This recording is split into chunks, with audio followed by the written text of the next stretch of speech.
नमस्कार साथियों, उम्मीद करते हैं आप लोग ठीक होंगे और कोविड से लड़ते रहिए। अब तक हमने कॉन्स्टिट्यूशन की पिछली वीडियो तक ये देख लिया था कि हमारी संविधान सभा जो है कॉन्स्टिट्यूएंट असेंबली किस प्रकार गठित हुई और कैसे उसकी पहली मीटिंग हुई। ठीक है ना। अब हम बात करेंगे कि संविधान सभा ने आगे क्या क्या कार्य किए, कैसे संविधान का निर्माण हुआ, कौन कौन लोग उसमें इन्वॉल्व थे, है ना, क्या प्रोसेस था, कितनी रीडिंग्स हुई, कितनी बार अमेंडमेंट हुए, कितने अमेंडमेंट प्रस्तावित हुए, कितने अमेंडमेंट किए गए, ये सारी बातें जो हैं इस वीडियो में करेंगे। तो पिछली वीडियोस देख के आइए। हम सारा कुछ जल्दीबाजी में नहीं करेंगे, है ना, कि 10 घंटे में सीख लो लक्ष्मीकांत कैसे पढ़नी है, 5 घंटे में पूरी पॉलिटी, ऐसा होता नहीं कभी।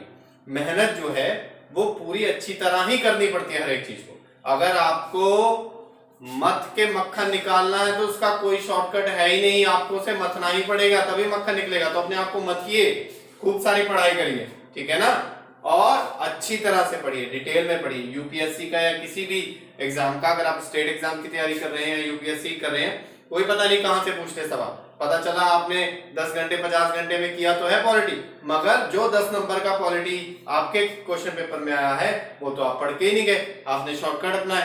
तो शॉर्टकट से बचिए। अगर आपके पास समय है, इस समय बहुत समय है, लॉकडाउन में ज्यादातर लोग घर पे हैं, तो अपने समय का सही इस्तेमाल कीजिए और पूरी तरह से पढ़िए। मेरी तो राय यही है आपको, बाकी आप लोग खुद समझदार हैं, जैसा अच्छा लगे वैसा। अगर कंटेंट पसंद आता है तो चैनल को सब्सक्राइब जरूर कर लें और नोटिफिकेशन बेल को भी ऑन कर लें, ताकि जैसे अगली वीडियो अपलोड हो आप लोगों को तुरंत नोटिफिकेशन मिल जाए। हम कोशिश कर रहे हैं कि धीरे धीरे संपादकीय भी लेके आए आप लोगों के लिए, जो एडिटोरियल होते हैं ना इंग्लिश न्यूज़पेपर के लिए। इंग्लिश न्यूज़पेपर के हिंदी मीडियम बच्चों के साथ दिक्कत यह है कि हिंदी मीडियम जो एडिटोरियल्स हैं, संपादकीय हैं, वो ज्यादा अच्छे नहीं आते, है ना। ज्यादातर जो मैटर है, ज्यादातर जो राइटर्स हैं वो इंग्लिश में लिखना पसंद करते हैं। तो वो सारी जो डिटेल्स है वो हम कोशिश करेंगे आपके लिए लेके आए अगले वीडियोस में। चलिए शुरू करते हैं मेकिंग ऑफ कॉन्स्टिट्यूशन। नहीं तो वीडियो बहुत लंबा हो जाएगा।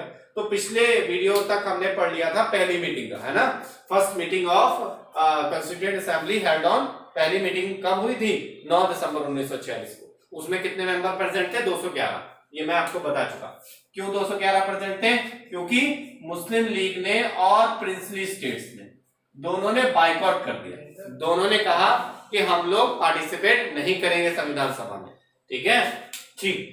अब जब सबसे पहले बैठक बैठी तो उसमें अध्यक्ष का डिसीजन हुआ, है ना।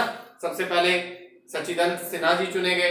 फ्रेंच जो तरीका है उसके हिसाब से सबसे बुजुर्ग थे वो पूरी असेंबली में, तो उनको अध्यक्ष चुना गया। उसके बाद डॉक्टर राजेंद्र प्रसाद चुने गए। ठीक है। अब अगली मीटिंग में 13 दिसंबर 1946 को जवाहरलाल नेहरू ने एक रेजोल्यूशन रखा संविधान सभा के पटल पर कि हमें संविधान किस तरह का निर्माण करना है, उस संविधान में क्या क्या चीजें होनी चाहिए और हमारा ऑब्जेक्टिव क्या है, हम इससे अचीव क्या करना चाहते हैं। जैसे अभी आप पॉलिटी पढ़ रहे हैं, आपका कोई ना कोई ऑब्जेक्टिव तो होगा ना। आप उस ऑब्जेक्टिव को लिख करके जहां पढ़ते हैं वहां पर दीवार पे चिपका लो। आपका ऑब्जेक्टिव है क्या? आपको सिविल सर्विसेज में ज्वाइन करना है, आईपीएस बनना है, आईएएस बनना है, स्टेट की कोई सर्विस निकालनी है, तो उसको आप ऑब्जेक्टिव को लिख के लगा लो, ताकि आपको पता रहे कि आपको करना क्या। उसी हिसाब से आप मेहनत करें, आप कभी भूले नहीं आप किस लिए पढ़ रहे हैं। ठीक है। उसके बाद हम बात करते हैं ऑब्जेक्टिव रेजोल्यूशन। तो इसी तरह पंडित जवाहरलाल नेहरू ने पहला रेजोल्यूशन रखा असेंबली के सामने कि हमें अपना संविधान किस तरह का चाहिए, हमें क्या क्या चाहिए अपने संविधान में। वो तारीख थी 13 दिसंबर 1946 और किन्होंने रखा था? जवाहरलाल नेहरू ने। ठीक है, किन्होंने रखा था ऑब्जेक्टिव रेजोल्यूशन। बस यही इंपॉर्टेंट है आपके प्री के लिए, जितने भी प्रीलिम्स एग्जाम देंगे उसमें the first objective resolution put fourth on the दिसंबर 13, 1946। ठीक है, कॉन्स्टिट्यूएंट असेंबली में 13 दिसंबर को किन्होंने रखा था? जवाहरलाल नेहरू ने मूव किया था। ठीक है। अब क्या क्या चाहिए? India will be an independent sovereign Republic. ये मैंने सिर्फ इंपॉर्टेंट पॉइंट्स नोट किए हैं। ऑब्जेक्टिव रेजोल्यूशन तो लंबा चौड़ा था ना, सिर्फ हमें इंपॉर्टेंट पॉइंट्स नोट करने हैं ताकि आपको ध्यान रहे। आप जब मेंस में लिखते हैं आंसर्स किसी भी एग्जाम के मेंस में, तो आपके दिमाग में क्या होता है? सिर्फ पॉइंट्स होते हैं ना, उन पॉइंट्स को आपको बड़ा करना होता है, उसको आपको मैटर को बढ़ाना होता है। तो यहां पर मैं सिर्फ आपको इंपॉर्टेंट पॉइंट्स बताऊंगा। ठीक है। India will be an independent sovereign Republic, यानी कि इंडिया जो है वो आजाद और इंडिपेंडेंट होगा, मतलब किसी पर डिपेंड नहीं होगा। जैसे अब तक ब्रिटेन करता था ना इंडिया में इंटरफेरेंस, इस तरह से पहली बार जो कॉन्स्टिट्यूएंट असेंबली है उसमें ये ऑब्जेक्टिव रखा गया, हम जो संविधान बनाएंगे वो होगा for India as an sovereign republic. ठीक है, इसके बाद है कि किन पर अप्लाई होगा, कहां कहां अप्लाई होगा। वो अप्लाई होगा जो आज तक की टेरिटरीज मिलेंगी ब्रिटिश इंडिया से, और जो भविष्य में जाकर के पार्ट बनेंगे इंडिया का। ठीक है, उन टेरिटरीज पर। ऑफिशियल लैंग्वेज तो टफ है ना, मैं आपको आसान करके बता रहा हूं। ऑफिशियल लैंग्वेज क्या थे, ये सब लोग वकील थे, इनको भाषा बहुत अच्छी तरह लिखना आता था।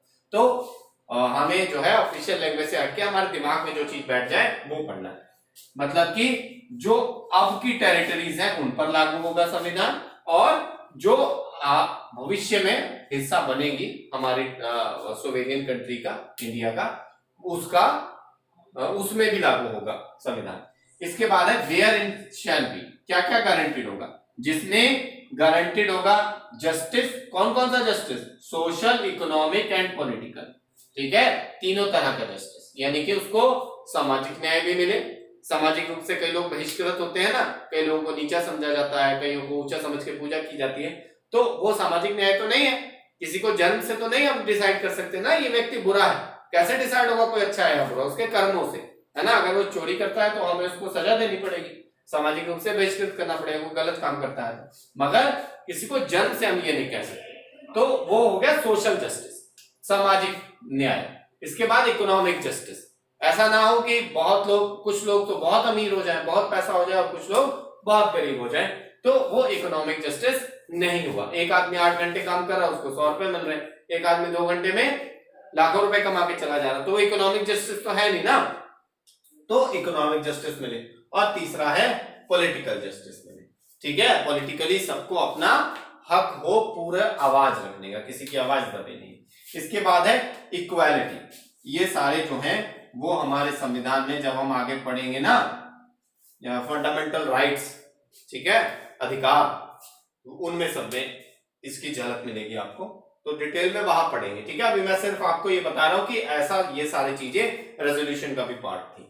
Equality in status and opportunity, ठीक है, सबको स्टेटस की इक्वालिटी मिले। ऐसा नहीं जैसे अंग्रेजों में था ना, किसी की उपाधि सर दे दी गई, किसी को उपाधि लॉर्ड दे दी गई, तो उपाधियों का खत्म कर दिया गया था। ठीक है, हमारे संविधान ने उपाधियां देने से उपाधियों को खत्म कर दिया था। तो ये भी एक फंडामेंटल राइट है, equality in status and opportunity.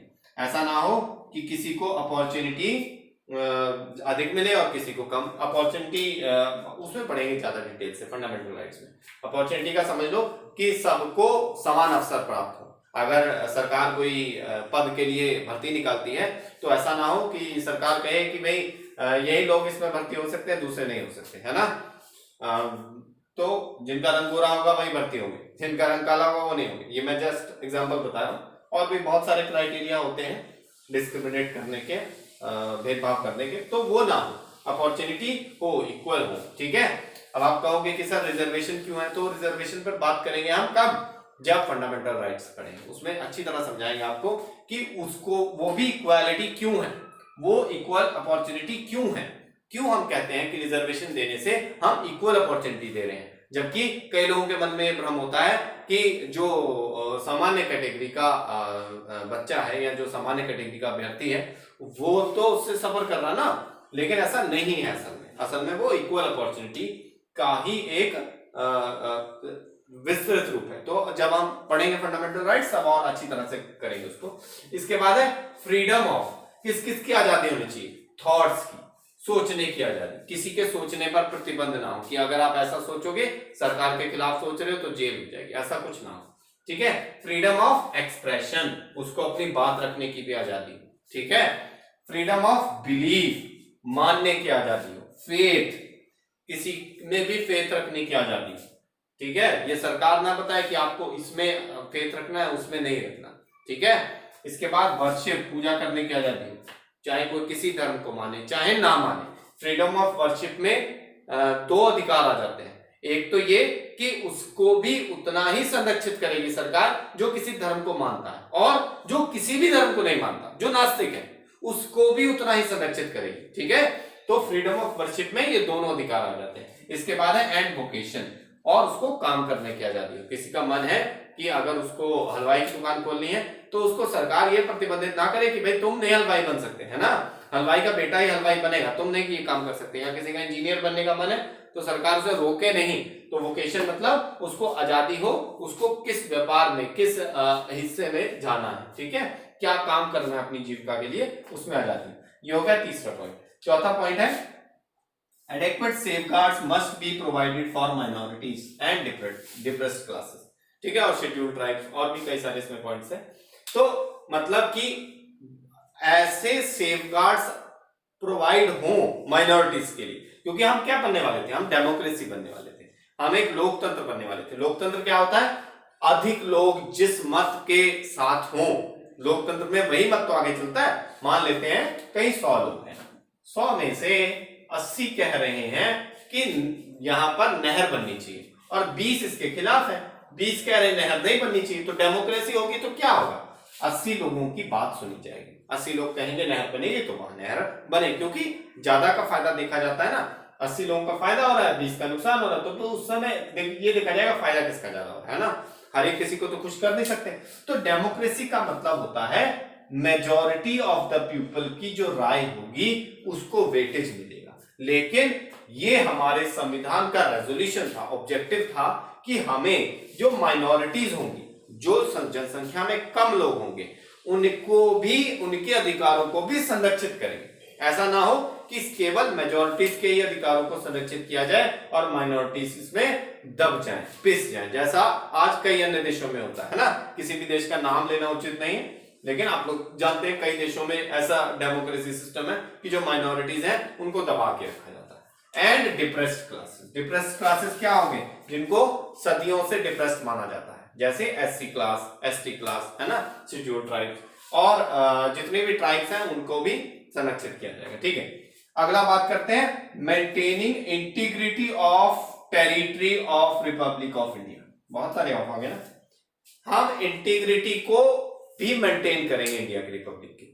अब वो इंटीग्रिटी चाहे समुद्र में हो, चाहे हवा में हो, या जमीन पर हो, तीनों जगह हम इंटीग्रिटी को मेंटेन करें। कोई भी आकर के हमारे देश पर कब्जा दोबारा ना कर ले, ऐसा ना हो ये पूरे देश पर या किसी एक हिस्से पर। ठीक है, किसी भी, चाहे ये इधर हमारे लक्षद्वीप है, चाहे इधर अंडमान निकोबार है, ये आइलैंड्स हैं, चाहे वो समुद्र का कोई हिस्सा है या हमारे एयर का कोई हिस्सा है या हमारे लैंड का कोई हिस्सा है, किसी भी हिस्से पर अधिकार ना कोई जमा पाए, इस चीज का भी हम ध्यान रखेंगे। हमारा संविधान ऐसा होना चाहिए जो हमारे बॉर्डर की रक्षा कर सके, हमारे टेरिटरी की रक्षा कर सके। ये मेन 5 पॉइंट्स मैंने आपको लिखे हैं।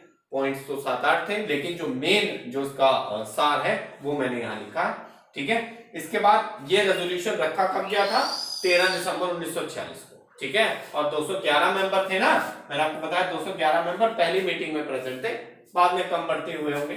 तो इसको अडॉप्ट कब किया गया, 22 जनवरी 1947 को। ठीक है, बहस होती है ना हर एक चीज पर। डेमोक्रेसी का मतलब क्या है कि किसी एक की राय थोपी ना जाए सब पर। तो ये तो जवाहरलाल नेहरू जी ने रखा था ऑब्जेक्टिव रेजोल्यूशन। इसका मतलब ये थोड़ी है कि सब लोग, कुछ ना कुछ अमेंडमेंट हुए होंगे, किसी ने कोई पॉइंट जोड़ा होगा, किसी ने कोई घटाने का अमेंडमेंट रखा होगा।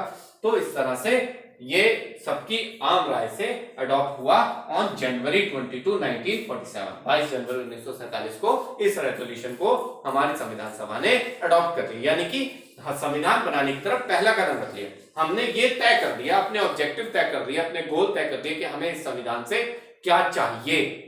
ठीक है, जब सबसे पहला क्या था, सबसे पहला हमारा स्टेप बाइज चढ़ते हैं ना, जब कभी छत पे जाना होता है तो ऐसा तो है नहीं 10वीं सीढ़ी पर पैर रख ले, पहले पहली सीढ़ी, दूसरी, इस तरह से चढ़ना पड़ता है ना। तो सबसे पहली सीढ़ी क्या थी, अंग्रेजों को इस बात के लिए मनाए कि हमें हमारा संविधान बनाने के लिए एक संविधान सभा का गठन करके दें। ये हमने पिछली वीडियो में पढ़ लिया। और उससे पहले किस तरह से हम संविधान सभा तक पहुंचे, historical background of our constitution, ये हमने 4 वीडियोस में समराइज किया है। उसके बाद अब हम बात कर रहे हैं कि हमारा संविधान सभा कैसे बनी, वो पिछली वीडियो में हो गया। इसमें हम संविधान का बात कर रहे हैं, मेकिंग ऑफ कॉन्स्टिट्यूशन, किस तरह से हम शुरुआत की। तो 2 स्टेप पहले हो गए। तीसरा स्टेप ये है हमने अपने ऑब्जेक्टिव्स क्या रखे, रेजोल्यूशंस क्या रखे। इसके बाद 1947 में हमारा देश आजाद हो गया। मैंने आपको क्या बताया, ये 22 जनवरी 1947 की बात है जब इस रेजोल्यूशन को अडॉप्ट किया। 22 जनवरी 1947 के बाद 15 अगस्त को हमारा भारत आजाद हो गया। उसके बाद क्या बदलाव आए आजादी के साथ, इस पर बात करते हैं अभी। हाँ जी, अब बात करते हैं मेकिंग ऑफ कॉन्स्टिट्यूशन की।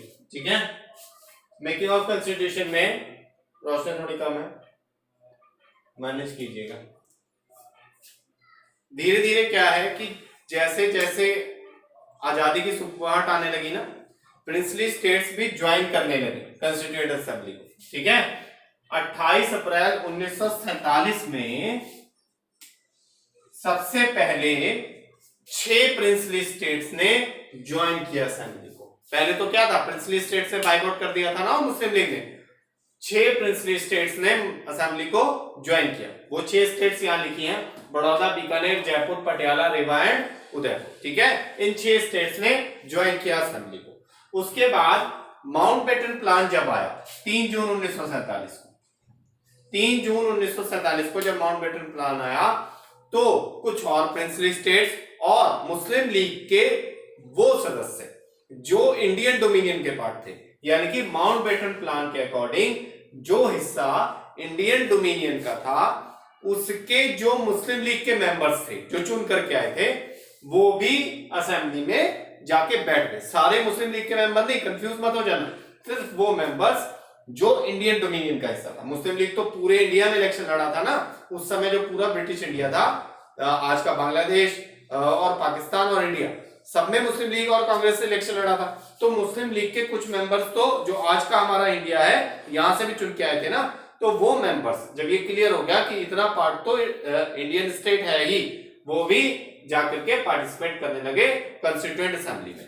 अब हम बात करेंगे changes after Indian independence act 1947। उसके बाद क्या हुआ माउंटबेटन प्लान के बाद, इंडियन इंडिपेंडेंस एक्ट 1947, सी एटली प्राइम मिनिस्टर थे उस समय, उन्होंने पास कर दिया ब्रिटिश पार्लियामेंट से। ठीक है, अब क्या चेंजेस आ गए, assembly was made fully sovereign body, यानी कि असेंबली के पास, जो कॉन्स्टिट्यूएंट असेंबली है उसके पास वो सारे अधिकार आ गए कि वो किसी भी तरह के संविधान को, कैसे भी संविधान को एनेक्ट कर सकते हैं, अडॉप्ट कर सकते हैं। और जो ब्रिटिश गवर्नमेंट ने एक्ट बनाए हैं अब तक इंडिया के लिए, ब्रिटिश इंडिया था ना पहले, इंडिया के लिए जो भी एक्ट बनाए हैं उनको ऑल्टर कर सकते हैं या रिपील भी कर सकते हैं, यानी कि अपने लिए जो चाहे वो कर सकते हैं। ठीक है, इसके बाद क्या है, अब असेंबली जो है वो कॉन्स्टिट्यूएंट बॉडी ना होकर के, पहले तो क्या था, केवल संविधान सभा की तरह काम करना था ना उसको, जितने भी मेंबर चुने थे वो संविधान सभा की तरह काम करना था उनको। लेकिन अब ऐसा ना होकर के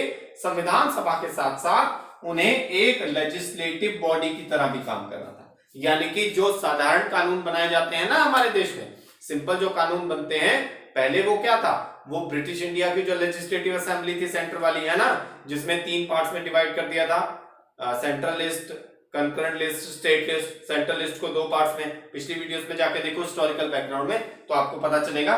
सेंट्रल लिस्ट को 2 पार्ट में डिवाइड कर दिया था। कौन कौन से 2 पार्ट थे वो, रिजर्व्ड और ट्रांसफर्ड में, है ना। तो वो लेजिस्लेटिव बॉडी पहले काम करती थी ब्रिटिश इंडिया में। अब जैसे ही इंडिपेंडेंस एक्ट लागू हुआ तो वो वाली बॉडी तो रिपील होगी ना, वो वाली बॉडी के अधिकार तो खत्म हो गए, ब्रिटिशर्स का कोई काम रहा नहीं इंडिया में। तब हुआ क्या कि अब जो हमारी असेंबली थी, जो संविधान सभा थी, उसको ही लेजिस्लेटिव बॉडी की तरह भी काम करना था। ठीक है, वही हमारे देश की लेजिस्लेटिव बॉडी हो गई।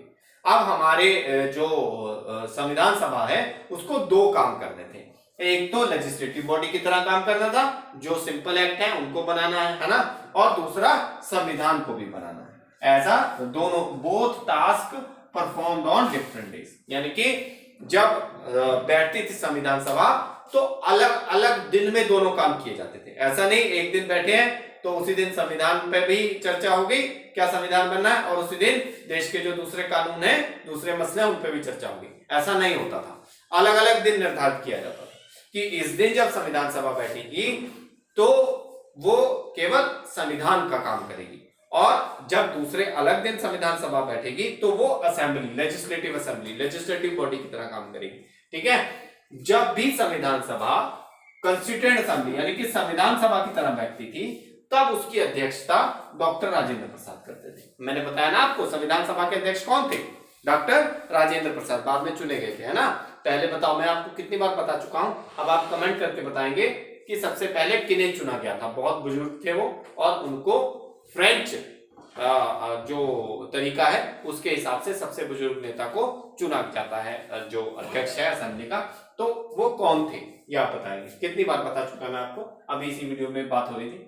तो लेजिस्लेटिव बॉडी की तरह जब भी बैठती थी, जब भी संविधान सभा की तरह बैठेगी तो राजेंद्र प्रसाद उसकी अध्यक्षता करेंगे, लेकिन जब भी लेजिस्लेटिव बॉडी की तरह बैठेगी तो उसकी अध्यक्षता कौन करेंगे, जीवी मावलंकर करेंगे उसकी अध्यक्षता।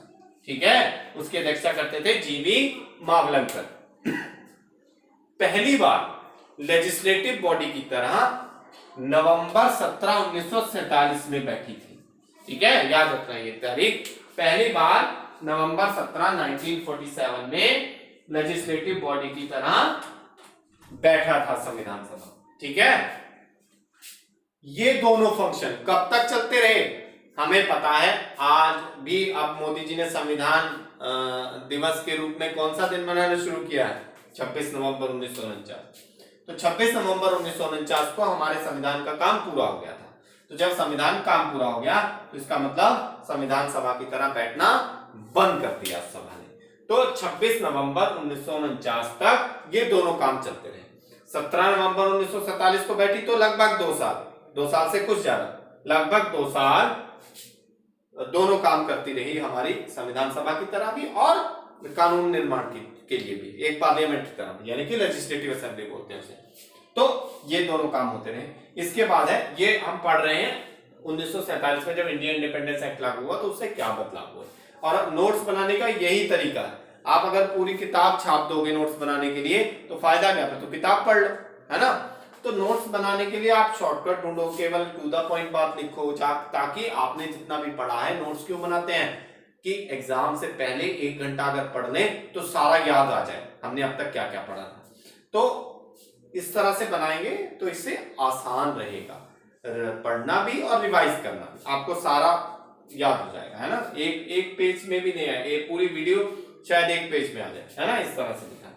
इसके बाद है जो अब हुआ क्या, जब ये क्लियर हो गया कि 2 पार्ट में डिवाइड हो जाएगा इंडिया, 2 हिस्से बन जाएंगे इंडिया के, तो मुस्लिम लीग के वो सदस्य जो पाकिस्तान के मेंबर्स थे, है ना, ऐसे इलाकों से चुने गए थे जो पाकिस्तान में चले जाने वाले थे, उनको संविधान सभा से निष्कासित कर दिया गया, यानी कि वो इस संविधान सभा का हिस्सा नहीं रहे। तो 1946 में जो कैबिनेट प्लान दिया था उसके हिसाब से कितने मेंबर थे बताइए, 389 थी पूरी संख्या संविधान सभा की, 389 होनी थी, लेकिन अब घट करके 299 रह गई। ठीक है, क्योंकि क्या हुआ, देश का बंटवारा हो गया तो कुछ हिस्से दूसरे देश में चले गए, तो वो तो इस संविधान सभा में बैठ नहीं सकते ना।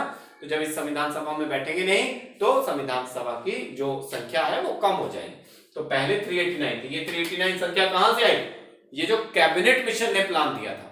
ठीक है, कैबिनेट मिशन ने प्लान दिया था उसके हिसाब से। कैबिनेट मिशन में कितने मेंबर थे, 3 मेंबर थे, याद रखना ये बात, secretary of state for India, है ना, और सर क्रिप्स, और 1 मेंबर थे अलेक्जेंडर। हाँ ठीक है, तो याद रखा करो चीजें, पिछली वीडियो जाकर के देखो, प्रीवियस 389 थी संख्या और नई संख्या हो गई 299। ठीक है, अच्छा, ये जो संख्या है ये 2 हिस्सों में बटी थी, एक प्रिंसली स्टेट्स जो नॉमिनेट करते और दूसरा ब्रिटिश इंडिया, यानी कि ब्रिटिश इंडिया के जो प्रोविंसेस है वहां से चुन करके आते। कैसे चुनाव हुआ था, जनरल इलेक्शन नहीं था कि हर एक किसी को वोट देने का अधिकार है। कैसे चुनाव हुआ था, चुनाव हुआ था वहां की प्रोविंसेस की जो असेंबली है ना, उन्होंने सिंगल ट्रांसफरेबल वोट से, है ना, सिंगल ट्रांसफरेबल वोट से सदस्य चुने गए थे। हर प्रोविंस से नंबर ऑफ मेंबर्स फिक्स थे, किस प्रोविंस से इतने मेंबर चुन के आएंगे। तो जो प्रोविंसेस की असेंबली थी उन्होंने चुनाव किया था, ठीक है, कि हमारे प्रोविंस से कौन से मेंबर सिलेक्ट होकर के जाएंगे संविधान सभा में। ठीक है, ये उन्होंने चुना था, जनरल इलेक्शन नहीं हुए थे 1946 में।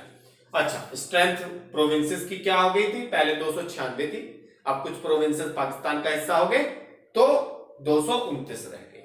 और प्रिंसली स्टेट्स पहले 93 मेंबर्स भेज सकते थे, प्रिंसली स्टेट्स 93 स्टेट्स थे, लेकिन अब संख्या कम रह करके 70 होगी। तो ये 229 और 70 299, ठीक है। इसी तरह ये पहले वाली संख्या जोड़ेंगे आप तो 389 आ जाएगा। तो ये पहले की संख्या थी। संविधान, ये जो 1947 एक्ट है, इंडिपेंडेंस एक्ट, इससे पहले संविधान सभा में इतने मेंबर्स का प्रावधान था, लेकिन सारे मेंबर कभी बैठे नहीं। मुस्लिम लीग ने तो बाइकआउट कर दिया, प्रिंसली स्टेट्स भी नहीं आए, है ना। तो पहली मीटिंग में कितने मेंबर बैठे थे? 211, ठीक है, याद रखा करो। 9 दिसंबर 1946 में हुई थी पहली मीटिंग। अच्छा, 389। अभी ऑब्जेक्टिव रेजोल्यूशन पढ़ा थोड़ी देर पहले, तो बताइए कमेंट करके ऑब्जेक्टिव रेजोल्यूशन किस तारीख को रखा और कब अडॉप्ट हुआ, है ना। 389, 296, 93 ये पहले था और 229, 70 बाद में हो गया, ठीक है। अब हम बात करते हैं दूसरे जो काम किए हमारे संविधान सभा ने। सबसे पहले इंडिया को कॉमनवेल्थ का हिस्सा रेटिफाई किया कि India will be part of Commonwealth, ठीक है। इसके बाद है, मतलब मेंबर रहेगा कॉमनवेल्थ का। आज भी भारत जो है वो कॉमनवेल्थ का एक मेंबर है। ये हमारी संविधान सभा ने रेटिफाई किया था। अब नेशनल फ्लैग को अडॉप्ट किया 22 जुलाई 1947 में, ठीक है। 22 जुलाई 1947 को नेशनल फ्लैग अडॉप्ट कर लिया गया हमारे संविधान सभा के द्वारा। इसके बाद बाकी जितने काम हुए वो 24 जनवरी 1950 को हुए। 24 जनवरी 1950 को ही नेशनल एंथम अडॉप्ट किया हमारे संविधान ने, नेशनल सॉन्ग अडॉप्ट किया और president of India doctor Rajendra Prasad elect किए गए, ठीक है, 24 जनवरी 1950 को। तो पहले प्रेसिडेंट कौन थे भारत के? पहले राष्ट्रपति डॉक्टर राजेंद्र प्रसाद। कब इलेक्ट हुए? 24 जनवरी 1950 को संविधान सभा ने ये किया। तो इतने काम आप याद रखना। नेशनल एंथम, नेशनल सॉन्ग और प्रेसिडेंट ऑफ इंडिया एक ही तारीख हुआ, 24 जनवरी 1950, ठीक है। और जो नेशनल फ्लैग का अडॉप्शन है वो 22 जुलाई 1947 को हुआ, ठीक है, याद रखना। अब मैं कुछ फैक्ट बता देता हूं, आप नोट कर लीजिएगा उन फैक्ट्स को। फैक्ट्स हैं, कंस्टिट्यूएंट असेंबली में टोटल 11 सेशन हुए थे, ठीक है। 11 बार कंस्टिट्यूएंट असेंबली हमारी बैठी थी संविधान पर डिबेट करने के लिए, ठीक है। क्या होना चाहिए, क्या नहीं होना चाहिए, मैंने आपको पहले भी बताया कि सारे मेंबर्स की राय उसमें ली गई। ऐसा नहीं कोई एक आदमी ने बनाया और ठीक है भाई ये हमारा संविधान है आज से, ऐसा नहीं, सबकी कॉमन राय से बना। सबने उसमें कमियां बताई, वो निकाली गई, है ना। जो सबको लगा कि हाँ ये कमी है और जो सबको लगा कि ये अच्छा सुझाव है उसको अमेंड भी किया गया, उसको उसमें संविधान में ऐड भी किया गया। तो टोटल 11 सेशन हुए थे। ये सारे सेशन 2 साल 11 महीने 18 दिन चले, ठीक है। 2 साल 11 महीने 18 दिन तक 11 सेशन चले थे। टोटल बजट जो खर्च हुआ था वो 64 लाख रुपए था, ठीक है, 64 लाख था। और लगभग 60 देशों के संविधानों का अध्ययन किया था जो ड्राफ्टिंग कमेटी थी उसने, ठीक है, लगभग 60 देशों का।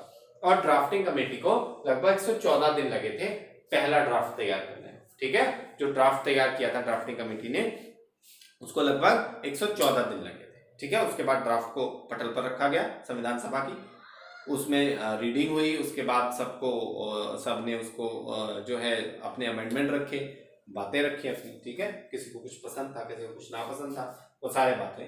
और जनवरी 24 1950 को फाइनल सेशन हेड हुआ, ठीक है। जनवरी 24 1950 को फाइनल सेशन हुआ, आखिरी सेशन संविधान सभा का। लेकिन ये संविधान सभा असेंबली की तरह, कंस्टिट्यूएंट असेंबली, लेजिस्लेटिव बॉडी की तरह काम करती रही। कब तक? 26 जनवरी 1950 तक, ठीक है। और पहले जनरल इलेक्शन कब हुए? अडल्ट फ्रेंचाइज के बेसिस पर 1951-52 में, 51-52 में पहली भारत की आजाद भारत की सरकार बनी, ठीक है, अडल्ट फ्रेंचाइज पर। तो ये हो गया मेकिंग ऑफ कॉन्स्टिट्यूशन। अब कुछ चीजें रह गई हैं, जैसे इंपॉर्टेंट कमेटीज, जिसमें ड्राफ्टिंग कमेटी सबसे इंपॉर्टेंट है, उस पर बात करेंगे। और क्रिटिसिज्म ऑफ कॉन्स्टिट्यूशन, क्यों हमारे कॉन्स्टिट्यूशन का क्रिटिसिज्म होता है, और पोर्टफोलियोज देख लेंगे, ठीक है। पहले संविधान सभा में जो लेजिस्लेटिव असेंबली की तरह काम किया था, तो उसमें क्या क्या पोर्टफोलियोज बांटे गए थे, किसको कौन लॉ मिनिस्टर था, है ना, कौन होम मिनिस्टर था, कौन फॉरेन अफेयर्स किसके पास थे। तो ये सारी चीजें भी देख लेंगे अगली वीडियो में, ठीक है। तो इस वीडियो में इतना ही, एक वीडियो और लगेगी, हमारा मेकिंग ऑफ कॉन्स्टिट्यूशन खत्म हो जाएगा, ठीक है। तो याद रखिए, नोट्स बनाते रहिए, मेहनत करते रहिए, अपने सपने को भूलिए मत, सपने को याद रखिए और चैनल को सब्सक्राइब करिए, ठीक है। धन्यवाद, पढ़ते रहिए, व्यस्त रहिए, मस्त रहिए।